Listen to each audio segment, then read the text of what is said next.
இந்த அம்மா டாக்டர்ஸ்ட்ட போய் உட்காரும் போது இந்த அம்மாவுடைய மைண்ட் செட் எப்படி இருக்கும்? டாக்டர் தான் கரத்தை என் மேலே வச்சு, நம்ம ஒரு ஹாஸ்பிட்டல் போனோம்னா அது யாராக இருந்தாலும் டாக்டர் மேலே கை வச்சு பார்த்து தான் இந்த நோயா இந்த காரியம் எப்படியே கை பற்றும்.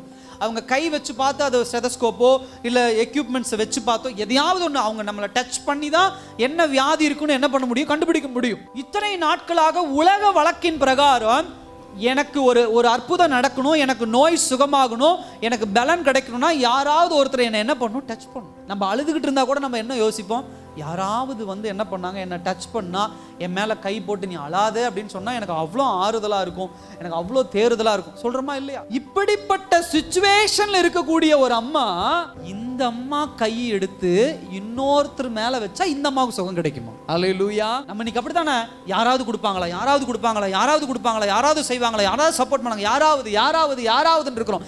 என்னைக்காவது நம்ம கரத்தை நீட்டி இருக்கிறோமா ஆண்டவர்கிட்ட? நம்ம முயற்சி பண்ணியிருக்கிறோமா? நான் ஜெபிச்சிருக்கிறேனா? நான் தேவனிடத்தில் உபவாசம் இருந்திருக்கிறேனா? நான் தேவனிடத்தில் பக்தி வைராக்கியமா இருந்திருக்கிறேனா? எப்படி இந்த அம்மாவுக்கு இப்படிப்பட்ட விசுவாசம் உள்ள வந்துச்சு? அதனாலதான் ஆண்டவர் சொல்றாரு, உனக்கு சுகம் கிடைச்சதுன்னா ஆண்டவர் கடந்து போயிருப்பாரு. அப்படிப்பட்ட முக்கியமான வேலைக்கு போயிட்டு இருக்கிற ஆண்டவர் நின்று சொல்ற ஒரு விஷயம் என்ன தெரியுமா?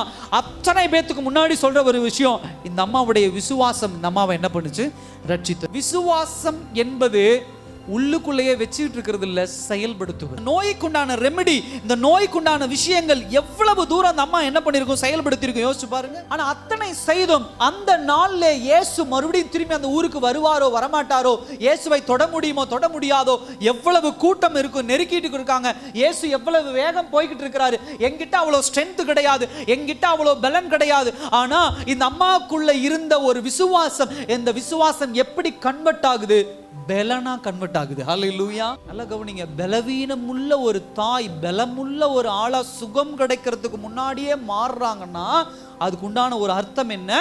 நம்மாவுக்குள்ள இயேசுவின் மேல் இருந்த விசுவாசம். ஹல்லேலூயா. கர்த்தர் மீது நீங்க விசுவாசம் வச்சீங்கன்னா நீங்க எவ்வளவு பலவீனமான ஆளா இருந்தாலும் சரி, அற்புதம் அதிசயம் நடக்கிறதுக்கு முன்னாடியே ஃபர்ஸ்ட் நடக்கிற விஷயம் நாம பலப்படுவோம். ஹல்லேலூயா.